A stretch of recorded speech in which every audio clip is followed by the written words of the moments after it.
Éphésiens, au chapitre 6 et au verset 10.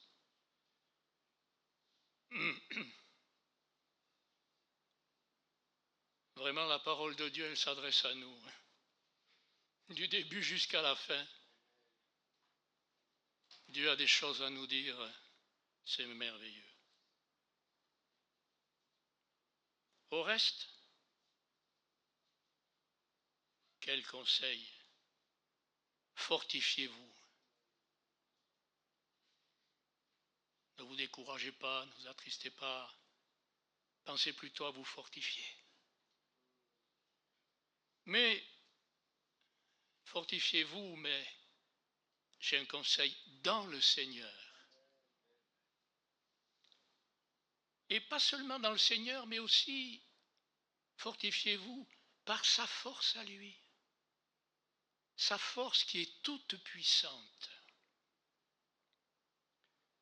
Et puis il ajoute, au verset 11, revêtez-vous, fortifiez-vous et revêtez-vous, habillez-vous de toutes les armes de Dieu, de la panoplie du soldat romain. Pourquoi? Parce que ce que Dieu veut, c'est qu'on tienne ferme. Ce que Dieu veut, c'est que vous teniez bon.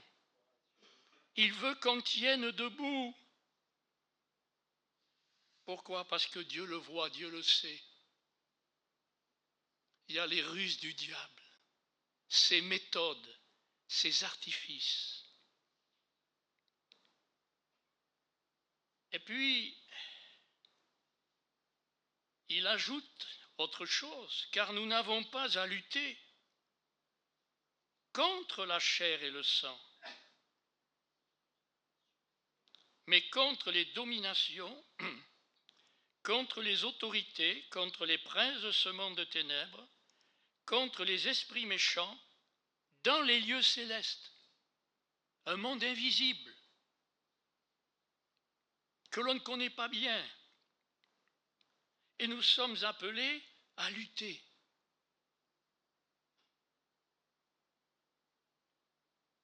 Non pas contre la chair et le sang, mais contre ces dominations. Et il dit, c'est pour ça que je vous recommande de prendre. Quand Dieu donne, il faut prendre. Si Dieu donne et que je ne prends pas, il a donné, mais je ne prends pas. C'est pourquoi prenez. Et il ajoute toute la panoplie de Dieu. C'est la panoplie de Dieu, ce sont les armes de Dieu, c'est l'armure de Dieu. La chair, elle n'en veut pas. Elle a ses méthodes, elle a sa façon de voir et de faire. Là, c'est du spirituel. Prenez toutes les armes. Alléluia. Ce sont les armes de Dieu. On ne le réalise pas. Et quelles sont ces armes de Dieu? On va le voir. Pourquoi? Parce que c'est avec les armes de Dieu que vous allez pouvoir résister dans les mauvais jours. Il n'y a pas toujours des bons jours dans notre vie. Il y a des fois des mauvais jours. Des fois ça dure une journée, des fois ça peut durer plusieurs jours, des fois ça peut durer des mois. Et là on a besoin de se fortifier dans le Seigneur et on a besoin d'être armé. Et il est dit prenez. Moi je l'ai souligné. Toutes. On a besoin de toutes les armes de Dieu. Et avec ça, vous allez pouvoir résister dans le mauvais jour et vous allez tenir ferme après avoir tout surmonté. Ça fait déjà 2 fois qu'il nous dit de tenir ferme. Ça devrait suffire. Eh bien non. Au verset 14, tenez donc ferme. Quelle insistance. Ne croyez pas que c'est important. Si ça c'est important pour Dieu, ça doit être drôlement important pour nous. Tenez donc ferme. Ayez à vos reins la vérité. Voilà, une arme pour ceinture. Prenez la vérité, elle vous est donnée, elle vous est offerte. La parole, Jésus, prenez. Et puis, revêtez la cuirasse de la justice. Voilà encore une arme qui va nous permettre de tenir ferme, de résister, de combattre. Mettez pour chaussure à vos pieds le zèle ou la promptitude de l'évangile de paix, que donne l'évangile de paix. Bon, ça devrait suffire, c'est déjà pas mal. Non, non, non. La foi. La foi, ça c'est important. Prenez par-dessus tout cela le bouclier de la foi. Si j'ai tout l'équipement et que je n'ai pas le bouclier, je risque d'être atteint. Pourquoi? Et là, il y a une image qui nous est donnée avec lequel vous pourrez éteindre tous les traits enflammés du malin. Et puis il dit, n'oubliez pas, prenez aussi le casque ou recevez aussi le casque du salut et l'épée de l'esprit qui est la parole de Dieu. Bon, ça n'a même pas besoin d'être commenté, ça. Ça parle, c'est clair. C'est tout un programme. Et si nous prenons ça au sérieux pour le vivre, eh bien, on va le vivre victorieusement. C'est tout simple. Voilà. Et le fait de le lire ensemble, c'est bien, mais ça ne suffit pas. On a besoin de le méditer et de se l'approprier. C'est quelque chose de très important. C'est pas fini. Au verset 18, il est dit, faites en tout temps, par l'Esprit, faites toutes sortes de prières, toutes sortes de supplications, des prières, des supplications. C'est ce que Dieu attend et ce que Dieu nous demande. Pourquoi? Parce que lui veut faire de grandes choses. Et les prières le mettent à l'œuvre. Dieu en ferait davantage s'il y avait davantage de prières et de supplications. Dieu est prêt à exaucer la prière du plus simple, du plus petit, d'un enfant. C'est magnifique. Un petit mot, un soupir. On ne sait même pas s'exprimer, mais Dieu a vu la sincérité, il a vu la foi, il en tient compte et il exauce. C'est formidable. Faites en tout temps par l'Esprit toutes sortes de prières et de supplications. Ça devrait déjà suffire, il nous le dit. Mais il dit non, non. Veillez à cela. Soyez vigilants. Vous avez remarqué que dans ce domaine-là, je l'ai remarqué aussi, on manque de persévérance. Il dit veillez à cela, soyez vigilants. C'est important. Veillez à cela avec une entière persévérance et priez pour tous les saints. Ben, ça en fait du monde, hein? Rien qu'ici à Libourne. Et en France, et dans le monde entier, on a des saints qui sont persécutés. On a des saints, ce sont des enfants qui sont abandonnés. Priez pour tous les saints. Et puis il ajoute, priez pour moi, Paul, priez pour moi, ne vous oubliez pas, afin qu'il me soit donné, quand j'ouvre la bouche, de faire connaître hardiment et librement le mystère de l'Évangile, Jésus-Christ, pour lequel je suis ambassadeur et pour lequel je suis dans les chaînes. Il ne dit pas à cause duquel, hein. Il dit c'est pour cet évangile que je suis dans les chaînes. Les épreuves, il sait les prendre. Hein. Il a revêtu l'armure et il se fortifie dans le Seigneur. C'est comme ça qu'on sait prendre les épreuves. Pas facile, hein. La chair, elle ne sait pas comment elle réagit dans l'épreuve. Mais quand l'humain nouveau est revêtu, fortifié dans le Seigneur, et quand il est revêtu des armes, alors il voit les choses autrement, il les vit autrement. Moi j'ai tout à apprendre là au quotidien, jour après jour. Tous les jours on a à apprendre, hein. Tous les jours. Tous les jours c'est du nouveau, tous les jours il faut s'exercer, tous les jours il faut apprendre. Voilà, c'est pas dit, tiens aujourd'hui je l'ai fait, j'en ai pour 2 mois. Non, non, aujourd'hui tu l'as fait, demain il faut le faire, et après-demain il faut le faire, il faut continuer. Sans cesse, pour lequel je suis ambassadeur dans les chaînes et que j'en parle avec assurance. Voilà, il veut exercer son ministère, il veut ouvrir la bouche et il veut parler avec assurance, Et il dit, si vous priez pour moi, Dieu va vous exaucer et ça va se réaliser dans mon ministère. Voilà comment il voit les choses. Positif, hein? Amen. Il y a, précédant ce chapitre, et même le début de ce chapitre, 6 chapitres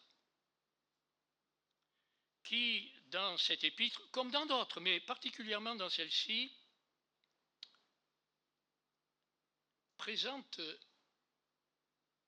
notre position en Jésus-Christ. Nous qui sommes nés de nouveau, Dieu nous voit en Christ. Et il le dit, il l'explique. Et ces 6 chapitres aussi traitent de la marche de celui qui est en Christ et de son comportement. Voilà. Et puis, tout d'un coup, il dit au reste. Et ce que nous venons de lire, c'est comme un résumé, une conclusion à tout ce qui précède. Au reste. Au reste, ça veut dire, pour finir, suite à tout ce que je viens de vous dire, voilà ce que je vous conseille. C'est ce qu'on vient de lire. Fortifiez-vous. Revêtez la panoplie du soldat romain. Faites en tout temps par l'esprit des prières. Veillez à cela avec une entière persévérance, en étant vigilant et en ayant une entière assiduité. Pourquoi? Oh bien, on l'a vu. Parce que vous avez à faire face à 2 sortes de luttes et de combats. D'une part, il y a les méthodes, les manœuvres, les artifices, les ruses du diable, qui veut nous bousculer, nous déstabiliser, nous décourager par des mensonges, des tromperies. Pardon.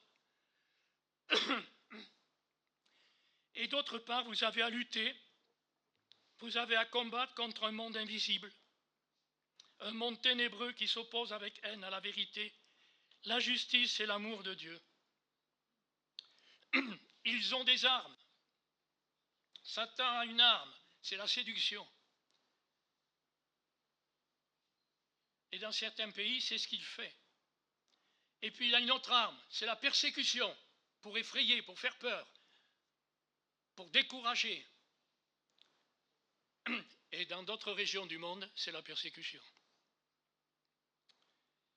C'est pourquoi il est dit, fortifiez-vous, revêtez-vous et priez par l'Esprit. On a dans l'Écriture beaucoup d'informations concernant les méthodes, les artifices, les ruses de Satan et ses comportements, mais on a moins de détails et d'explications sur ce monde invisible dans les célestes et dans les airs. C'est vrai, c'est un peu plus mystérieux. Il est question là de domination, on l'a lu. Il est question d'autorité. Il est question de souverain ou de prince. C'est un monde de ténèbres. Moi, je ne l'ai jamais vu avec mes yeux physiques, mais il existe. C'est un monde invisible. Puisque Dieu nous en parle, c'est que lui, il le sait, il le connaît. C'est un monde d'esprit de méchanceté. Il est dans les célestes.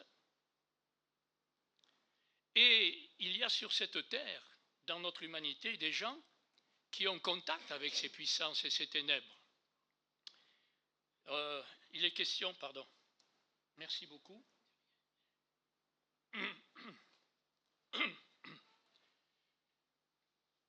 Il est question dans l'écriture des médiums, il est question de devins, d'astrologues, d'augures, de magiciens, d'enchanteurs, ceux qui évoquent les esprits, interrogent les morts, disent la bonne aventure, entrent en relation avec ces puissances. Ils ne les combattent pas, ils entretiennent une relation avec. Ça a toujours existé.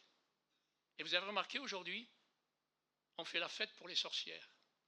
Et on fait chanter, danser les enfants. On distribue des bonbons. C'est la fête. Quel mensonge, quelle séduction. Rien n'a changé. Rien n'a changé. Et pourtant, dans Deutéronome, chapitre 18, verset 12, il est dit « Quiconque fait ces choses, c'est Dieu qui parle, est en abomination à l'Éternel. » Abomination, c'est être une horreur. Celui qui pratique ces choses, il est en abomination, Dieu l'a en horreur. Il l'aime, mais ce qu'il fait, il l'a en horreur. Et Dieu juge et condamne. dans Galates chapitre 5 verset 20, il nous est dit que ces pratiques, ce sont des œuvres de la chair, la magie. C'est une œuvre de la chair. Voilà, donc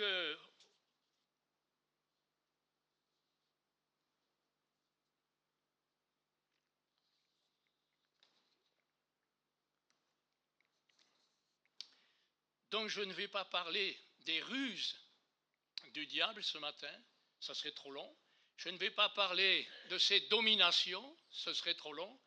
Mais je vais plutôt m'arrêter sur l'exhortation qui nous est adressée, fortifiez-vous. Fortifiez-vous dans le Seigneur. Et fortifiez-vous dans la puissance qui est la sienne. Dans Éphésiens chapitre 1er verset 3, il est dit ceci. Pardon. Ça commence bien. Béni soit Dieu. Quelle belle exhortation.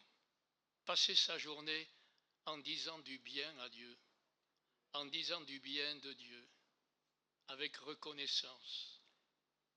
L'Esprit de Dieu inspire Paul, qui écrit aux Éphésiens. Et Paul, il écrit et il est rempli. Et il dit, béni soit Dieu. Pourquoi? Parce qu'il est le Dieu et il est le Père de notre Seigneur Jésus-Christ. Il est le Père de Jésus et il est aussi notre Père. C'est beau, hein? Il nous a bénis. Bénissez-le. Parce que lui vous a bénis. Nous nous attendons toujours, bénis-moi, bénis-nous, aide-nous. Mais Dieu dit, non, non, je vous ai bénis. On a nos façons de faire, de voir, mais Dieu, lui, il a une autre vision des choses. Je vous ai bénis. Nous avons été bénis de toutes, il n'en manque pas, bénédiction spirituelle. Ah, on a compris. Spirituelle. Et ces bénédictions spirituelles, alléluia, pour nous, elles sont dans les lieux célestes. Tiens, on a parlé tout à l'heure des dominations dans les lieux célestes. C'est pas là la bénédiction. Hein? Parce que la bénédiction spirituelle dans les lieux célestes, elle est en Jésus-Christ. Alléluia. Et alors après, je ne vais pas énumérer la suite, mais du verset 4 au verset 14, il est dit, voilà en lui. Voilà en lui. Voilà encore en lui ce que vous avez et ce que vous êtes. Et puis, dans une autre lettre, c'est dans l'épître aux Colossiens que je lis. Je lis au chapitre 1er au verset 12, on dirait que ces deux lettres se ressemblent. Hein. Il y a beaucoup de choses communes. Il est dit ceci, tout à l'heure on a vu « Béni soit Dieu ». Là, qu'est-ce qu'on lit au verset 12 ? « Rendez grâce à Dieu ». Rendez grâce à Dieu. Pourquoi ? Frères et sœurs, la parole nous rappelle des vérités. Et on a besoin de cette armure de la vérité. Amen. Christ est la vérité, la parole est la vérité, l'esprit est l'esprit de vérité. Et il est dit ceci, rendez grâce au Père. Pourquoi ? Parce qu'il vous a rendu capable. Vous ne l'étions pas. Il vous a rendu capable. Pas n'importe quoi. Humainement, c'est impossible. Que c'est beau. Il vous a rendu capable d'avoir votre part à l'héritage des saints que Dieu a préparé dans la lumière. Un héritage. Rendez grâce à Dieu. Et l'Écriture nous révèle cet héritage. On a besoin de le connaître. On va se réjouir. Ah, vous savez, quand on a un héritage, on est content, hein? Alors c'est dommage de ne pas connaître l'héritage que Dieu a préparé pour les saints. Ça nous réjouirait tellement. Un héritage. Et puis, il est dit au verset 13, « Rendez grâce au Père, parce que il nous a et il vous a délivrés de la puissance des ténèbres. Et il vous a transportés. Il vous a transférés. » C'est Dieu qui le voit comme ça. C'est Dieu qui le voit ainsi et il veut que nous, ses enfants, on puisse considérer ces choses. Il nous a transportés, transférés. Où ça? Dans un royaume. Regardez, le royaume des ténèbres et le royaume du Fils de son amour. Vous ne trouvez pas qu'il y a une différence quand on vivre dans le royaume des ténèbres, c'est une chose, hein, c'est une vie. Hein. Mais vivre dans le royaume du Fils de son amour, c'est autre chose. Hein, ça n'a rien à voir. Dans le royaume du Fils de son amour. Croyez pas qu'il y a là de quoi se fortifier dans le Seigneur? De réaliser qu'on est dans le royaume du Fils de son amour face aux ruses de l'adversaire et face aux dominations et aux autorités. Je suis dans le royaume du Fils de son amour. La victoire, elle est là. Ma force, elle est là. C'est tout. Pas besoin de crier, de hurler. Je garde ça dans mon cœur. Je le vis dans la foi, tranquillement. Pourquoi? Parce que la parole de Dieu est là. Elle me nourrit. Je me l'approprie. En qui nous avons la rédemption par le pardon de nos péchés.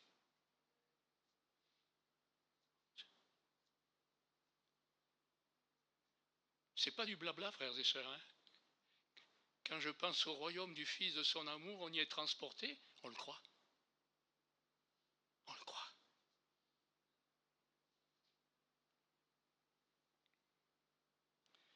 Dans Éphésiens chapitre 2, versets 1 à 3, oh, que c'est beau ce que Dieu a fait.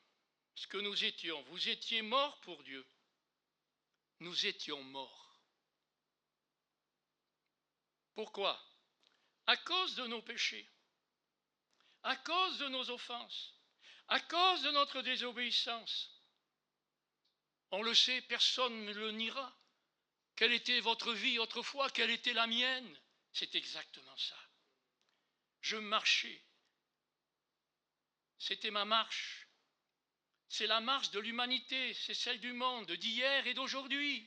Rien n'a changé. C'est grave. Ça nous sépare de Dieu. C'est une condamnation éternelle et Dieu ne veut pas, il nous aime. Mais sa justice l'oblige. Sa sainteté l'oblige. C'est la marche selon le train de ce monde. Le train, c'est la manière de vivre, d'existence. C'est le genre de vie. Mais en plus de cette marche du monde, c'est la marche qui est selon l'esprit, qui agit dans les fils de la rébellion. Tiens, on les retrouve. Le père de cette rébellion, ce sont les fils de la rébellion. Mais quel est le père de cette rébellion? Celui qui est à l'origine de cette rébellion contre Dieu, c'est Satan.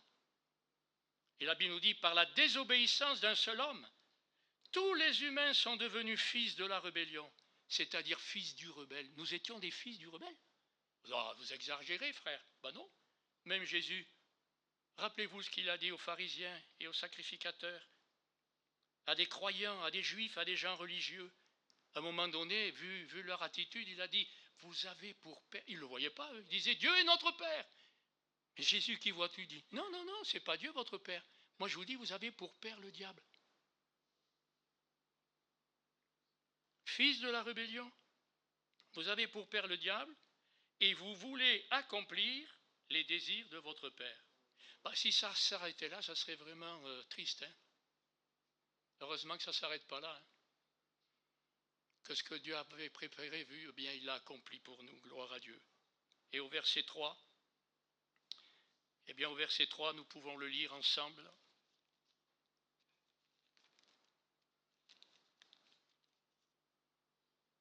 Mais Dieu, il n'est pas dit mais l'homme, hein, mais il est dit mais Dieu. Et ce Dieu nous est présenté, et je crois que ça fortifie aussi dans le Seigneur. Il nous est présenté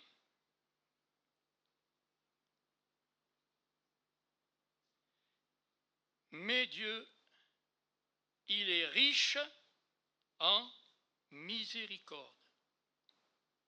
Mais Dieu, qui est riche en miséricorde.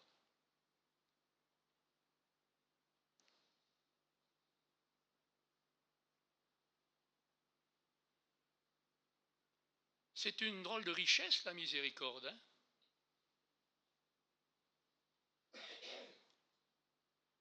Mais ce n'est pas avec de l'or et de l'argent qu'il pouvait nous sauver. Mais c'est avec sa miséricorde qu'il l'a fait. Et l'Écriture nous dit, c'est Dieu qui le dit, il sait ce qu'il en est. Je suis riche. J'en manquerai jamais. J'en ai pour tout le monde. Je peux la partager. Je peux la donner. Je suis riche en miséricorde. Mais Dieu qui est riche en miséricorde. Regardez ce qu'on a lu juste avant. Et regardez ce qu'on est en train de lire. Dieu qui est riche en miséricorde. Ce n'est pas avec de l'or, de l'argent que nous avons été sauvés. Sa miséricorde, il l'a exprimée dans l'agneau qui a été immolé, qui avait été prédestiné avant la fondation du monde. Et puis, non seulement ça, mais Dieu, à cause du grand amour dont il nous a aimés. On a entendu ce matin des louanges pour le grand amour. Sa miséricorde et son grand amour, ça nous aide à nous fortifier dans le Seigneur et dans la force de sa puissance. Quand on ouvre les yeux, quand on le voit et quand on le réalise, c'est quelque chose d'extraordinaire. La preuve, Dieu prouve son amour, c'est écrit, la preuve. Comment? En ce que lorsque nous étions encore des pécheurs, Christ est mort pour nous. Il a donné la preuve. Ailleurs, il est dit, il a fait éclater son amour, comme un feu d'artifice. Quand le pécheur le voit, ça change sa vie, alléluia. Quand l'Esprit de Dieu éclaire et illumine son cœur, ça change, ça bouleverse sa vie. Et ça le pousse à la repentance. Et ça l'encourage à la foi. Nous qui étions morts par nos offenses, par nos propres péchés, nous qui étions des fils du rebelle, quel miracle! Et ça, on l'a vécu et on le vit au quotidien. Dans la foi. Nous qui étions morts, il nous a rendus vivants. Et même physiquement, ça a changé. Ça a même des conséquences physiques dans notre attitude, nos comportements, nos paroles. On est rendus vivants. Moi, la première fois que j'ai entendu l'évangile, j'avais les cheveux jusque-là, vous voyez. C'était la mode à l'époque. Et avec ça, on crânait, n'est-ce pas? On était les meilleurs.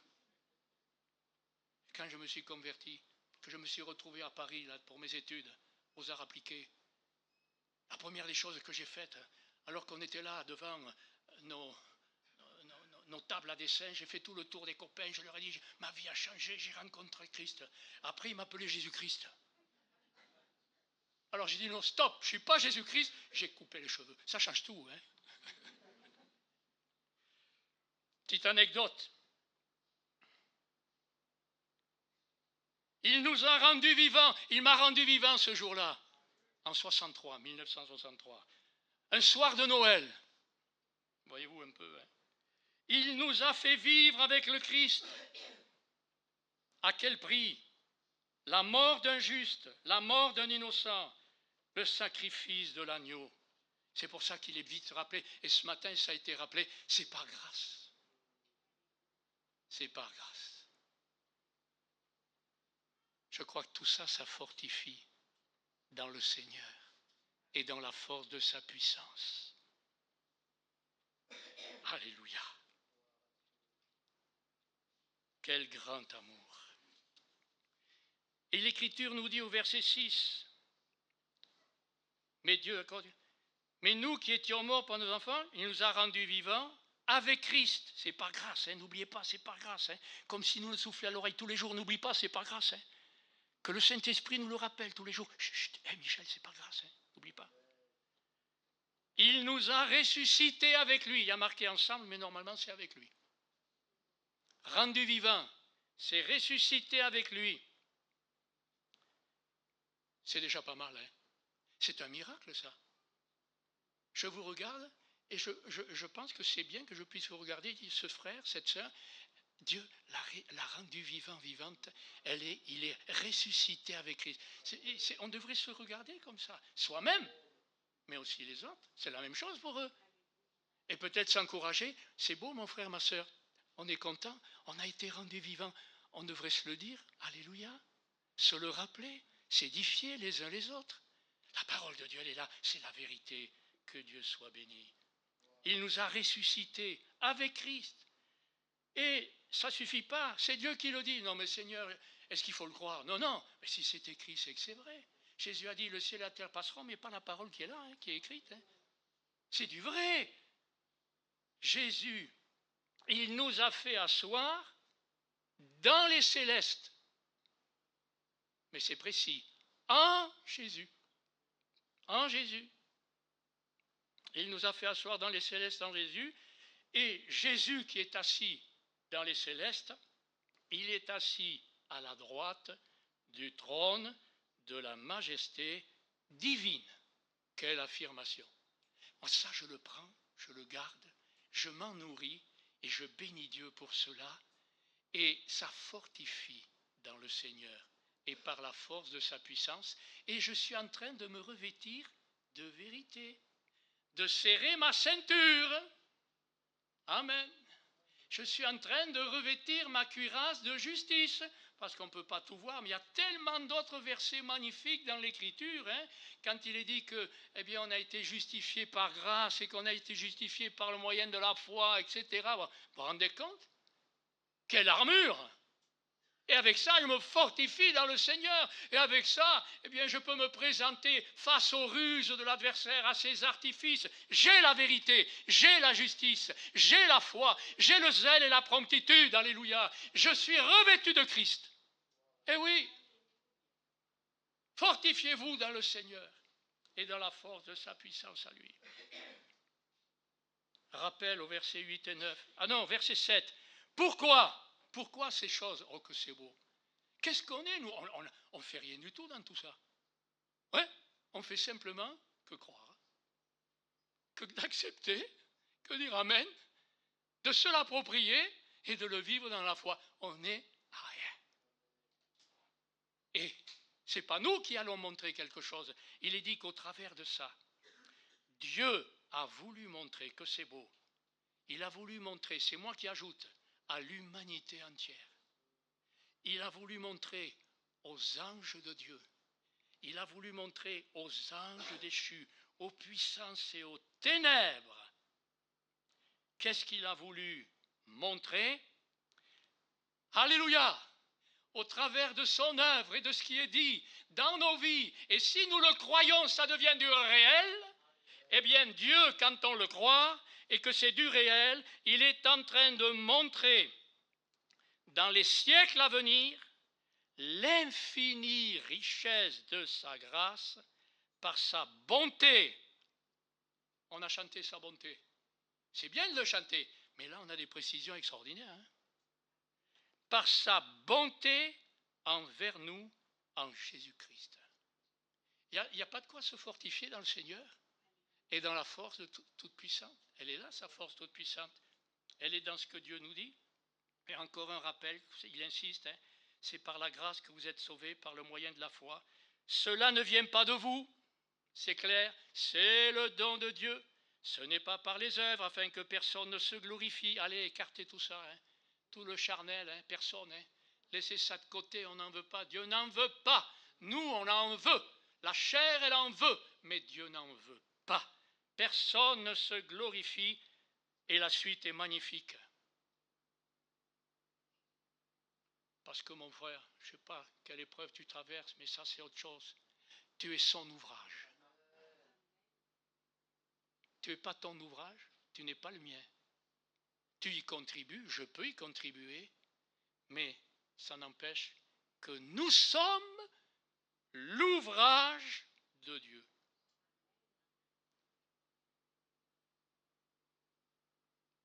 Un ouvrage, ça veut dire que Dieu œuvre.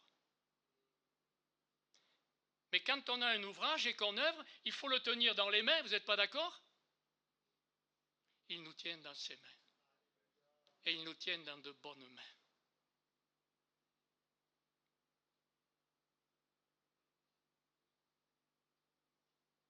Et même il est dit, le prophète Ésaïe, l'œuvre de Dieu, elle prospère entre ses mains. Nous sommes son ouvrage. Et puis, il ajoute une précision. Attendez, cet ouvrage, c'est toi, mon frère, ma sœur, c'est moi, Michel.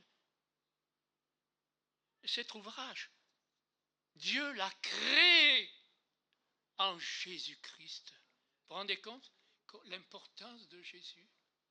Dieu l'a créé en Jésus. Quel ouvrage? Si c'est son ouvrage, frères et sœurs, je me le dis à moi-même, il faut laisser Dieu faire. Il ne faut pas le contrarier. Il faut le laisser l'achever. Il ne faut pas le gâcher. La chair, elle s'oppose à cet ouvrage. Par toutes sortes de moyens, de choses. Mais que Dieu soit béni. Il y a une vérité en Jésus-Christ et vous la connaissez, je l'ai déjà annoncé. Ça serait bien de la représenter ce matin, mais ça risque d'être un peu long. Notre vérité en Jésus-Christ, c'est qu'on est unis à lui. Dans sa mort, la chair, ma chair, elle est dans la mort de Christ et je m'en réjouis. C'est la seule place que Dieu lui a réservée. Aucune amélioration. Ce qu'elle était avant ma conversion, elle l'est encore aujourd'hui. Et je découvre des fois dans mes expériences, dans mon vécu, son horreur, sa corruption, sa malhonnêteté, sa nature incrédule. Dieu, des fois, nous le montre, mais on ne veut pas vivre avec ça. Nous nous regardons, d'une part, dans la mort de Christ, et nous nous regardons, d'autre part, ressuscités avec Christ. La vieille nature, le vieil humain, le moi, il est dans la mort de Christ, dans le sépulcre. Dites-moi, qu'est-ce que peuvent faire les ruses du diable avec un mort? Il y a beaucoup de chrétiens, ils ne se voient pas dans la mort de Christ. Alors ils sont vivants, leur chair est vivante, ils la laissent vivre, et alors ils ne veulent pas, ils luttent. Et alors cette chair, ça devient comme un géant, ils n'arrivent pas à s'en débarrasser. C'est le géant Goliath, ils n'y arrivent pas. Ou alors ils cherchent à l'enchaîner, ou alors ils l'achètent. Un mort, vous ne l'enchaînez pas, un mort il est mort, c'est pas la peine. Vous voulez enchaîner un mort, vous risquez rien avec un mort.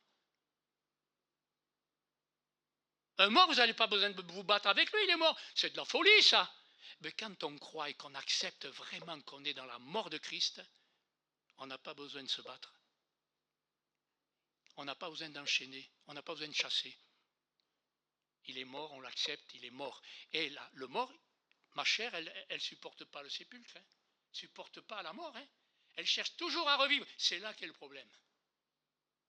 Mais je la regarde dans la mort. Tu veux revivre, tu veux reprendre ta place, tu veux régner dans ma vie. Non! C'est pourquoi il est dit renoncer. Qu'est-ce que ça veut dire renoncer? Quand j'ai une mauvaise pensée, je dis non. Je ne sais pas si j'aurai le temps de ce matin de le dire, mais un jour j'ai fait une expérience. Alors que j'avais une douleur. J'ai fait une expérience personnelle. Et je ne pouvais plus marcher. J'ai demandé à Dieu. Puis à un moment donné, je me suis dit, mais tout d'un coup, peut-être que l'Esprit m'a aidé. L'Esprit habite en nous. L'Esprit nous suggère, l'Esprit nous aide. Gloire à Dieu, il nous aide dans notre faiblesse. Puis ces versets me sont revenus. Jésus a dit, tout ce que vous demanderez en priant, vous le recevrez. Je vous le donnerai. Puis un autre verset, il est dit, tout ce que vous demandez par la prière, vous demandez, c'est facile, moi je peux toujours demander, quelles que soient les situations, quelles que soient les souffrances, les douleurs, les circonstances, c'est facile de demander. Mais après Jésus dit, croyez que vous l'avez reçu. Aïe, aïe, aïe. Et il dit, croyez au présent. Vous avez demandé, mais maintenant croyez. Mais il ne demande pas grand-chose, Dieu. Jésus ne demande pas grand-chose. C'est rien. Il dit, mais mon enfant, allez, croire. Tu m'as demandé, mais moi je te demande de croire. Et puis après, il parle du futur, et tu le verras s'accomplir. Et puis un autre verset, Jésus a dit, ce que vous demandez en mon nom, je le ferai. Et puis encore un autre verset, je ne le cite pas, dans Jean. Si vous priez, vous demandez selon sa volonté, vous avez obtenu les choses que vous avez demandées. Et encore d'autres versets. Alors je me suis dit, Seigneur, j'ai compris. Je souffre, j'ai mal, je ne peux plus marcher, c'est mon genou. Eh bien Seigneur, je te demande. Mais ma femme qui était à côté ne m'a même pas entendu prier, j'ai prié intérieurement. Je n'ai pas crié, je n'ai pas hurlé, j'ai dit, je te demande. C'est tout.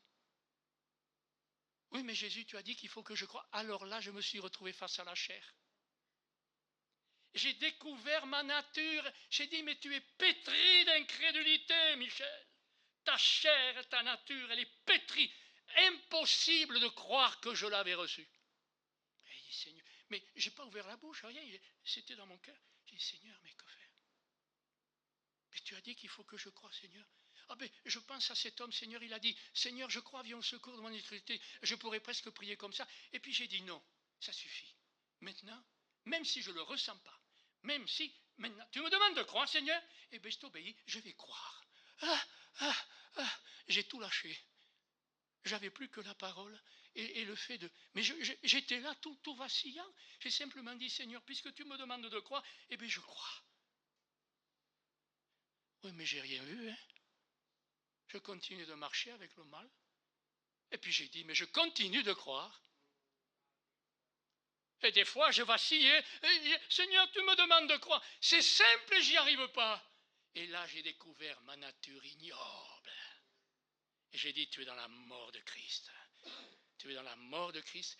Et j'ai triomphé en me maintenant dans la foi. Vous savez, demander, croire, mais après, il faut continuer d'espérer. Je me suis maintenu dans l'espérance. Et puis, je ne sais pas, un jour ou deux après, je me suis rendu compte que je pouvais marcher, puis depuis, je marche tranquillement. Ça fait 1 an, hein. Je ne sais même pas comment Dieu a fait. Je ne sais même pas quand il a fait. Non, mais ne croyez pas qu'on peut faire confiance à Dieu.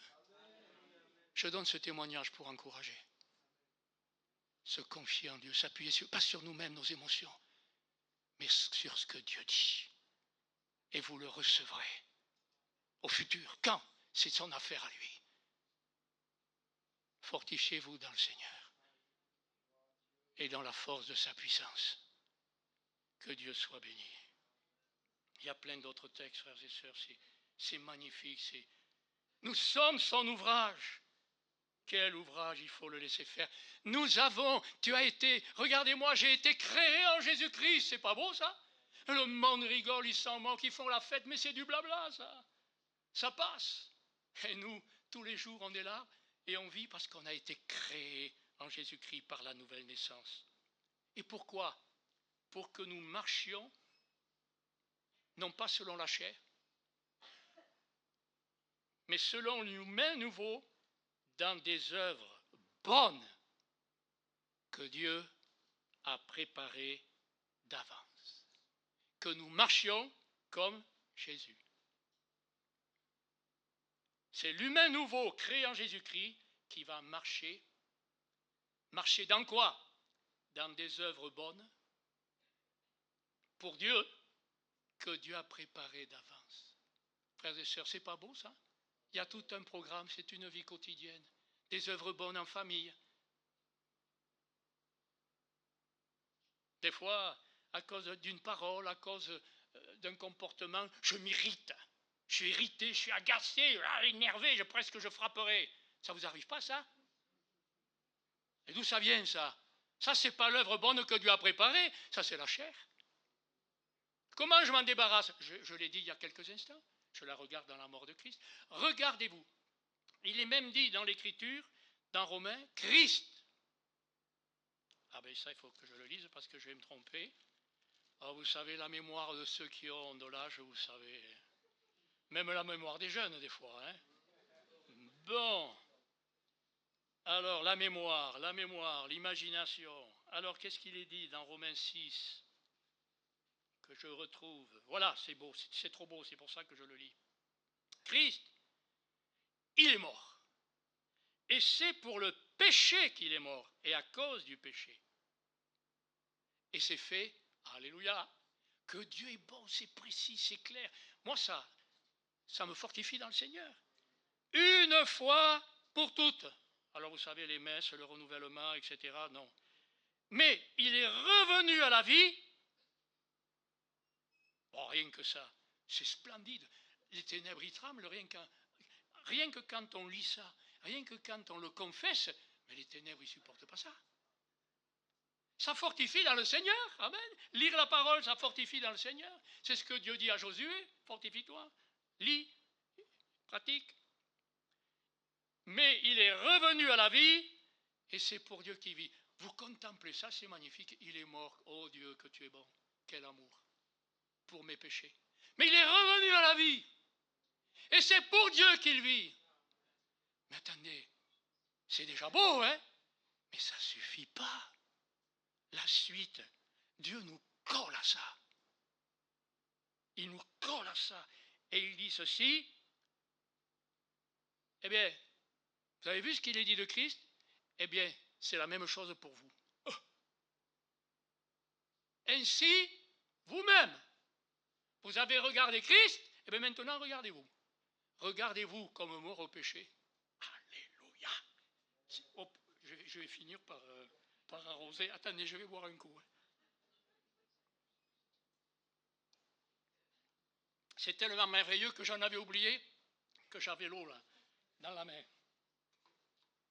Ah, c'est trop beau, vous savez. Qu'est-ce qu'il y a?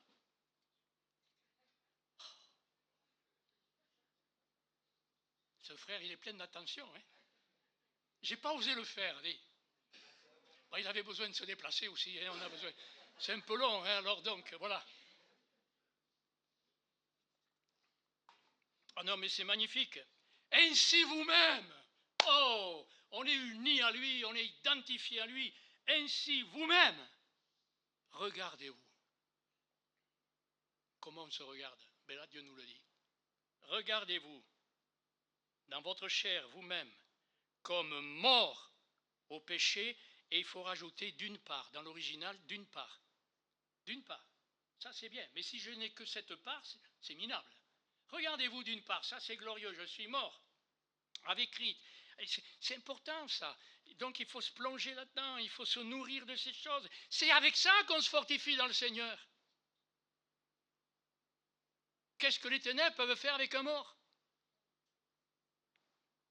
Fortifiez-vous dans le Seigneur, regardez-vous comme mort au péché, d'une part, et regardez-vous comme vivant pour Dieu en Jésus-Christ, d'autre part. Alors que le péché ne règne donc point dans vos corps, etc., etc. Donc c'est magnifique. Voyez-vous, pour faire face aux ruses et pour faire face aux dominations et aux puissances des ténèbres, il faut se fortifier dans le Seigneur. C'est ça qui est important. Puis alors là, on est tranquille. On est tranquille. On ne s'agite pas, on ne crie pas, on ne hurle pas, on ne pense pas que c'est les décibels, parce qu'il y en a, ils pensent que c'est les décibels qui font peur aux ténèbres. Non, non, c'est la foi. Il y en a qui pensent que c'est des méthodes, des trucs. Non, non, non, non. C'est la parole de Dieu, c'est la foi. C'est comme ça qu'on se fortifie. Résistez-lui, c'est écrit quelque part dans Pierre, je crois, ou Jacques. Résistez-lui avec une foi ferme. C'est pas parce qu'il va entendre vos cris, vos sifférer, Satan, non, non, c'est pas ça qui va le faire fuir, ou fuir. Mais c'est la foi. Résistez-lui avec une foi ferme. Il dit, là je perds mon temps avec celui-là, avec celle-là, il fuira loin. Attendez, il fuira pas, il fuira loin. Et on l'a vu en lisant Éphésiens, Dieu va régler cette situation. Je vais terminer avec ça parce que c'est trop long, mais je vous garantis, il y a d'autres passages, c'est une merveille. Juste lequel, je vais le citer parce que c'est beau, mais je vais pas, vous le lirez vous-même si je le retrouve. Attendez. Oui, Éphésiens 1. Ah oui, juste un petit mot. Versets 15 à 21.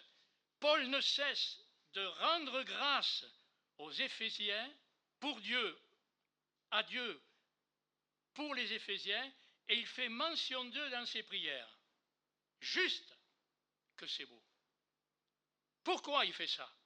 Pourquoi il prie? Et juste, je lis le début. Éphésiens chapitre 1, verset 15.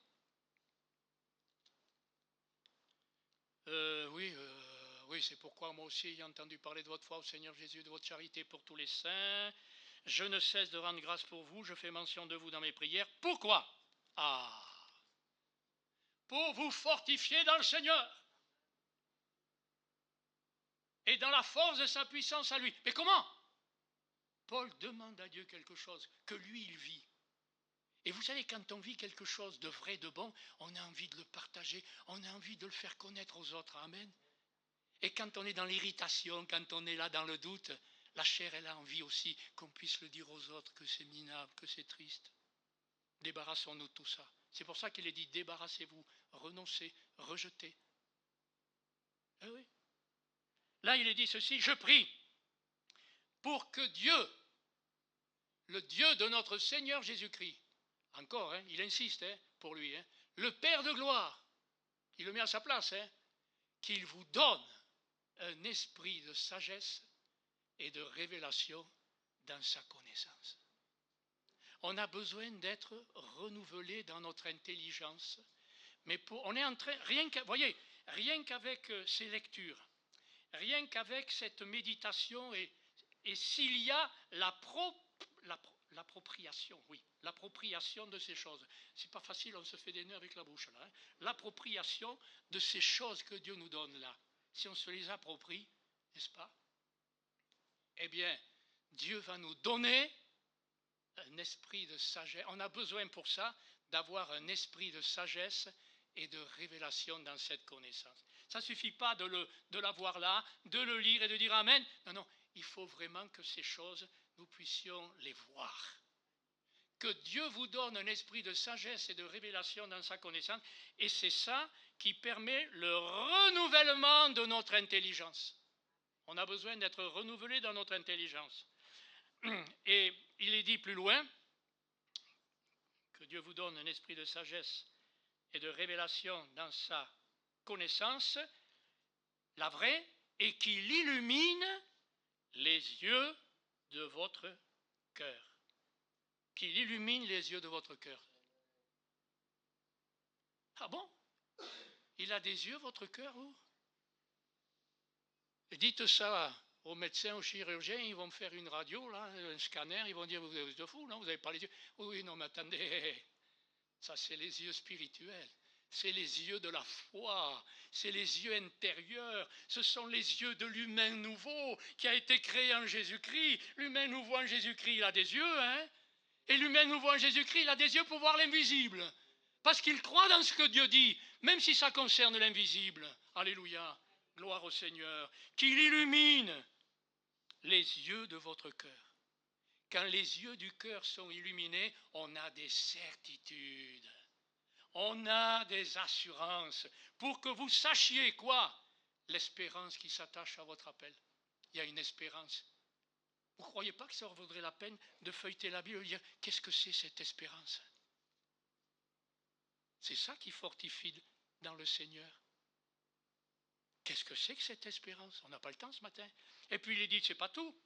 Afin que vous sachiez aussi quelle est la richesse de la gloire de son héritage. Ah bon? Oh, son héritage, même nous, si on ne fait pas attention, si on ne lit pas la parole, si les yeux ne sont pas illuminés, on ne voit pas la richesse de cet héritage. La richesse? Ah bon? Oui, je vois, j'ai un héritage, bon, et puis c'est tout. Voilà, ce n'est plus qu'un mot. C'est pas comme ça des fois qu'on vit, mais c'est pas avec ça qu'on se fortifie dans le Seigneur. Mais quand les yeux sont illuminés et que l'Esprit de Dieu nous révèle au travers de l'Écriture et en Jésus-Christ ce qu'est les richesses de cet héritage, alors là, on se fortifie dans le Seigneur. Ça, le diable n'en veut pas. Ça, les ténèbres n'en veulent pas. Parce que ça fortifie dans le Seigneur et dans la force toute puissante, et ça nous permet de nous revêtir des armes et des armures dont il est question là dans l'Écriture. Et le troisième point, et quel est envers nous, qu'il illumine les yeux de votre cœur pour que vous sachiez quel est envers nous. Ah bon? Envers qui? Envers moi, mais aussi envers chacun d'entre nous. Quel est envers nous, mais qui croyons? On en revient toujours là. De quoi il s'agit? L'infinie grandeur de sa puissance. D'autres ont traduit l'immense grandeur. Et puis d'autres ont traduit la surpassante grandeur de sa puissance. Ah bon? Il y a une surpassante grandeur de sa puissance envers nous? On ne s'en rend même pas compte. On l'oublie totalement. Mais qu'est-ce que c'est? De quoi il s'agit? Eh bien, il s'agit justement de cette vie nouvelle, de cette vie de résurrection. Elle est là, la véritable puissance. Elle nous permet de vivre une vie de résurrection. C'est ça. La surpassante puissance, il y en a qui pensent que c'est dans des gestes, dans des cris, dans des déclarations. Non! La surpassante puissance de Dieu, elle est dans une vie nouvelle de résurrection qui va s'exprimer, bien sûr, mais dans la vérité, en Jésus-Christ. Et il n'y aura pas la chair. Il n'y aura pas la chair. Le bras de la chair. La voix de la chair. Il est dit ici qu'elle est envers nous qui croyons l'infinie grandeur de sa puissance. Attendez, ce n'est pas fini. Qui se manifeste par la vertu de sa force. Qu'est-ce que c'est cette puissance? Eh bien, il est dit, il l'a déployée en Christ en le ressuscitant d'entre les morts. Et il l'a déployé en Christ en le faisant asseoir à sa droite. Eh bien, frères et sœurs, où elle est cette manifestation envers nous de la puissance de Dieu? Eh bien, il nous a ressuscités aussi avec lui. Et il nous a fait asseoir aussi avec lui. Ces choses, il faut les saisir, il faut se les approprier. Et là, elles nous sont rappelées. Et il nous est dit ceci, il l'a déployé en Christ en le ressuscitant des morts et en le faisant asseoir à sa droite dans les lieux célestes. Et la suite, précis, hein? Jusque-là, on a vu que Christ était assis dans les célestes, que nous étions assis avec lui. Mais là, on a une précision. Ben, vous l'avez sous les yeux. Au-dessus! D'où, nous, des fois, on est là, on voit les ténèbres d'en bas, et on les voit là très haut, et on se dit, oh, minable que tu... Non, non, non, non. Non pas avec vanité, orgueil, avec humilité, un cœur brisé, parce que tout ça, on ne le mérite pas, il n'y a rien, c'est par grâce. Mais avec un cœur doux et humble. Avec un cœur doux et humble, et là, il y aura la foi, il y aura aussi un cœur doux et humble. On n'est rien. Je suis rien, Seigneur, moi je mérite la condamnation. Regarde, ma chair, des fois elle est là, mais Seigneur, je me réjouis parce que je suis uni à toi, identifié à toi. Et si je suis assis avec toi dans les célestes, je veux quand même accepter ta parole et me voir assis avec toi au-dessus. Le diable ne veut pas ces choses-là.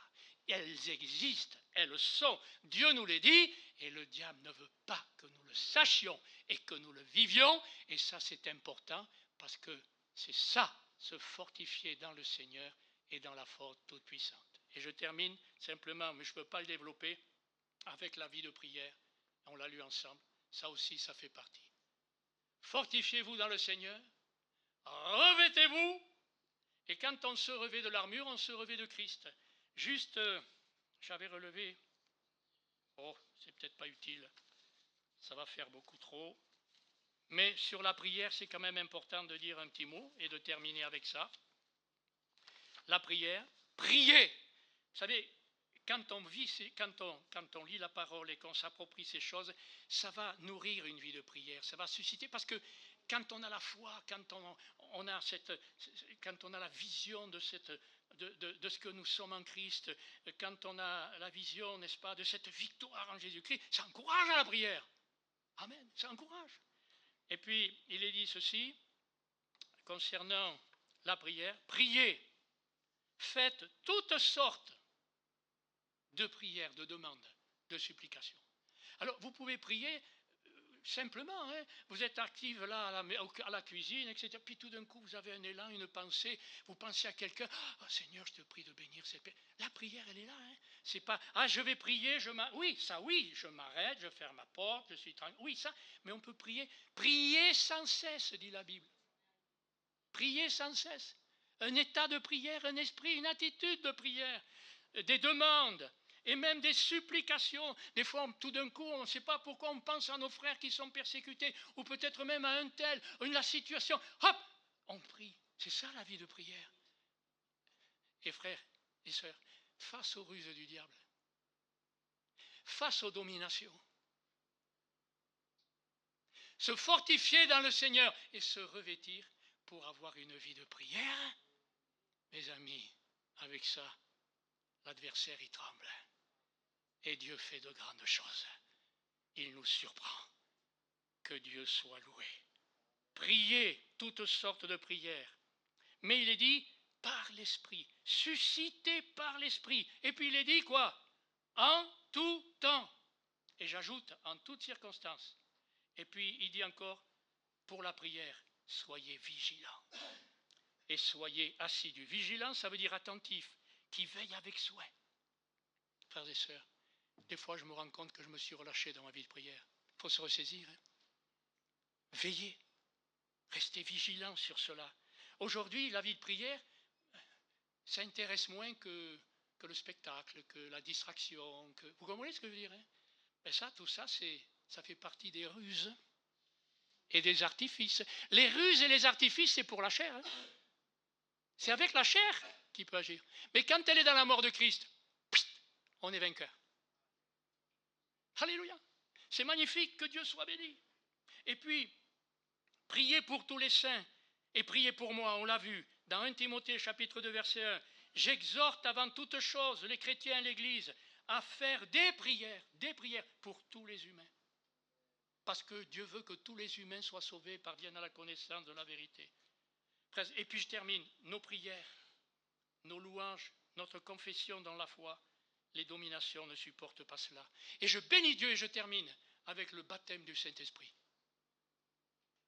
Vous comprenez? C'est pas beau? Mais c'est inouï tout ce que Dieu a fait. Attendez, on est baptisé, immergé, plongé dans la mort de Jésus. On est créé en Jésus-Christ, un être nouveau, ressuscité avec lui. Eh bien, ça ne suffit pas. Dieu dit maintenant, je vais vous plonger, vous immerger, ressuscité avec Christ, c'est l'action de l'Esprit. Dieu habite en nous, l'Esprit habite en nous. Mais plus encore, maintenant, l'humain nouveau, ressuscité avec Christ, qui vit avec le Saint-Esprit, je vais le plonger. Ce n'est pas la chair qui est plongée, c'est l'humain nouveau qui est baptisé du Saint-Esprit. Je vais le plonger, je vais l'immerger dans le Saint-Esprit. C'est pas beau? Et alors, le parler en langue, un signe, le parler en langue. Et je trouve que ça magnifique, ça aussi, ça fortifie dans le Seigneur et dans la force de sa puissance à lui. Le parler en langue, juste je termine avec ça. Parler en langue, prier en langue, chanter en langue, adorer en langue, c'est prier en esprit, chanter en esprit, adorer en esprit. Adorateur en esprit, en vérité. L'apôtre Paul dit, notre intelligence, elle est stérile, elle est sans fruit, elle décroche. Oh ben ça c'est bien, quand la chair elle accroche et que je peux parler en langue, ça décroche. Je ne sais pas si vous l'avez expérimenté, moi je l'ai expérimenté, ça décroche. Et puis, il est dit ceci, celui qui parle en langue, et ça m'encourage des fois, je parle à moi-même, il parle à Dieu. C'est en esprit qu'il dit des mystères, c'est écrit. Des fois on parle en langue, il dit, mais attends, c'est quoi? Mais tu parles à Dieu? Ah bon? Je parle à Dieu, donc Dieu m'entend. Je ne sais pas ce que je dis, mais Dieu m'entend.